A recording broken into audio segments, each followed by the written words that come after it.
Hello friend, स्वागत है आपका सहारा अधिकार न्यूज़ चैनल में। आज की पर्सनैलिटी थी जिनसे हम रूबरू आपसे कराने वाले हैं वो मुंबई सिटी के बहुत ही फेमस रेलवे कमिश्नर कैसर काली साहब है, जो रेगुलरली पासबाने अदब के प्रोग्राम्स को ऑर्गेनाइज करते हैं और अपने प्रोग्राम्स के माध्यम से पीस, शांति और हारमोनी का मैसेज लोगों तक पहुंचाते रहते हैं। सर, वेलकम टू सहारा अधिकार न्यूज़ चैनल। रिसेंटली हम देख रहे हैं सर मुंबई सिटी में कि जो लोग ड्रग्स की तादाद, जो ड्रग्स पेडलर्स है, वो काफ़ी ज़्यादा उनकी संख्या बढ़ चुकी है, जिसके वजह से हमारे कौम के बच्चे और जो कौम के बच्चे नहीं भी है वो भी इस आदत से काफ़ी परेशान हो गए हैं। माँ बाप परेशान है, फैमिली परेशान है। इस पर आप क्या स्टैंड लेते हैं? मैं समझता हूँ कि ड्रग एक बहुत मेजर और रियल इशू है और ये न सिर्फ के लोगों को बल्कि मैं समझता हूँ कि जेनरेशन्स को बर्बाद कर रहा है, उनको बिल्कुल खोखला बना रहा है। जैसे दीमक किसी चीज़ को खा लेता है, लकड़ी को खा लेती है, वैसे ड्रग्स लोगों को या नौजवानों को खा लेते हैं, उनकी पूरी लाइफ को बर्बाद कर देते हैं। ये एडिक्टिव है। इसकी वजह से जो इसका विक्टिम एक बार हो गया वो बार बार इसके चक्कर में आता है।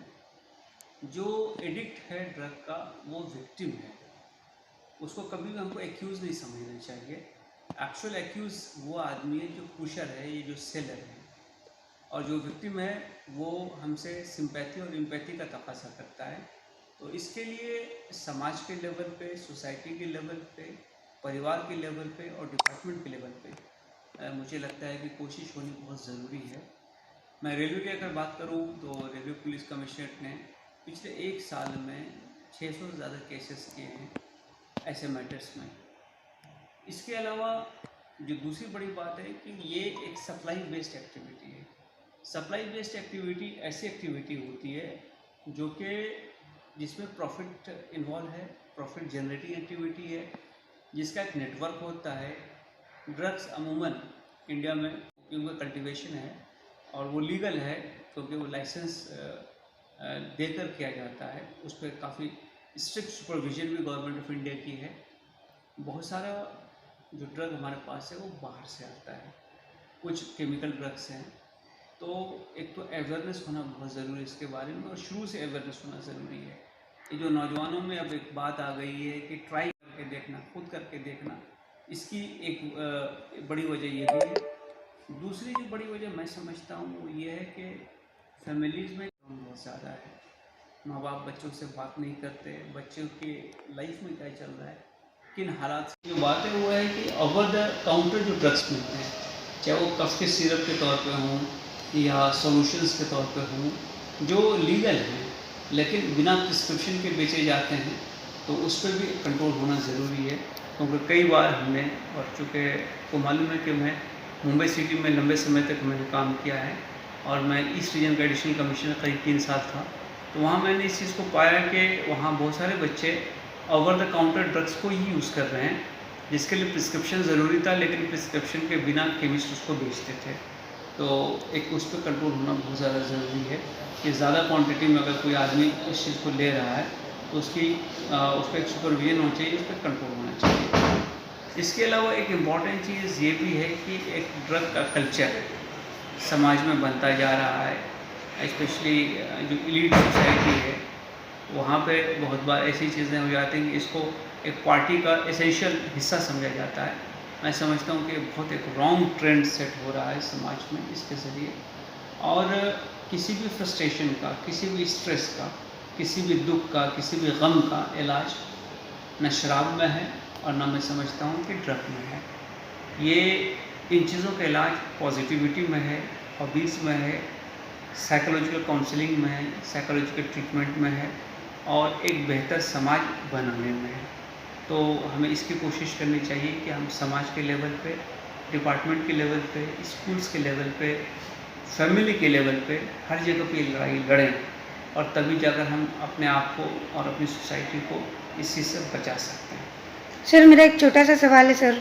मस्जिद बंदर जैसे एरिया में, दाना बंदर जैसे एरिया में देखा गया कि टोकरी के अंदर ड्रग्स सप्लाई होता है। जो वहाँ की महिलाएं हैं वो खुद ड्रग्स सप्लाई करती हैं। प्लस ये जो ड्रग्स आता है ये नेपाल बॉर्डर से आता है, इसकी भी हमको थोड़ी बहुत जानकारी मिली थी हमने इस विषय में बहुत काम करना सोचा, लेकिन कुछ दबाव के कारण हमको इस चीज़ को रोका गया। प्लस माटुंगा में आप देखने जाएंगे, वहाँ के भी बच्चे बिगड़ रहे हैं। धारावी जैसे एरिया में भी कुछ बच्चे ऐसे जो बिगड़ रहे हैं। मतलब देखने गए कि जहाँ पे सबसे ज़्यादा घनी बस्ती होती है, वहाँ पे ज़्यादा से ज़्यादा ड्रग्स यूज किया जाता है और हमारी युवा नस्ल, उनकी नस्ल खराब हो रही है, उनकी जो लाइफ है वो एकदम स्पॉइल हो रही है सर। क्या है कि ड्रग्स के कई कैटेगरीज हैं और उसका कंज्यूम करने वाला क्लास भी उसी हिसाब से है। अब जो कोकेन या हेरोइन जिसको हम कहते हैं, ये जनरली चूँकि कॉस्टली ड्रग्स हैं, तो जो इसको आप हाई एंड सोसाइटी कहते हैं, यहाँ पे इसका प्रिवलेंस आपको ज़्यादा मिलेगा।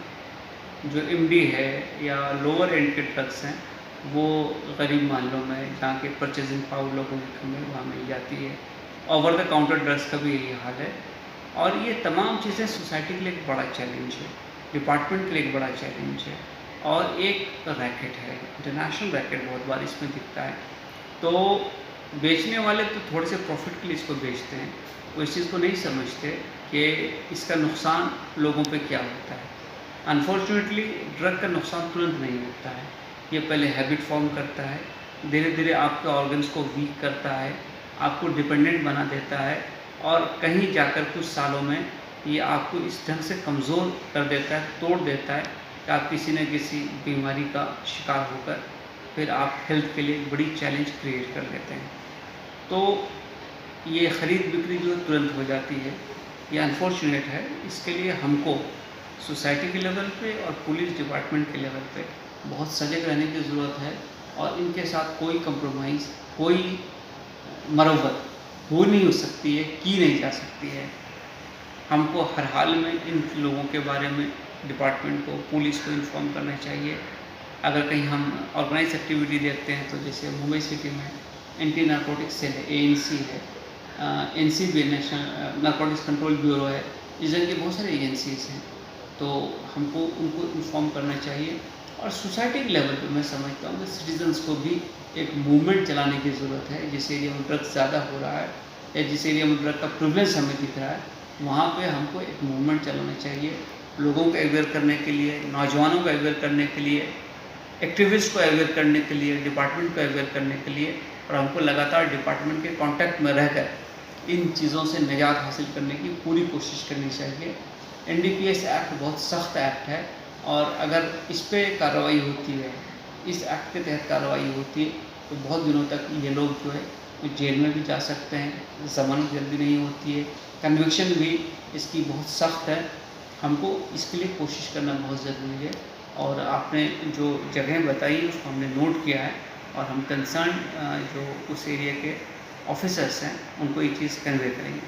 Thank you very much. एक लास्ट क्वेश्चन सर, रिसेंटली हमने देखा कि पारबान यादव के जितने भी इवेंट्स हुए वो काफ़ी सक्सेसफुल हुए और बॉलीवुड के काफ़ी सेलिब्रिटीज़ आपके बर्थडे के अवसर पर आपको उन्होंने बर्थडे विशेष भी दिया। हमारे चैनल के माध्यम से आप उन्हें क्या कहना चाहते हैं? देखिए, मैं तमाम लोगों का शुक्रगुज़ार हूँ जो मुझसे मोहब्बत करते हैं, जो मुझे दुआएं देते हैं, मेरे लिए नेक ख्वाहिशात का इजहार करते हैं और मैं हमेशा इन लोगों को शुक्रगुज़ार रहूँगा। मैं ये समझता हूँ कि जिस मुकाम तक भी मैं पहुँच पाया हूँ, इसमें इन दुआओं का, इन गुडविल्स का बहुत हाथ है और ये चीज़ें मुझे और हम्बल बनाती हैं और मुझे और लोगों को सर्व करने के लिए कमिटेड करती हैं और मुझे हौसला देती हैं।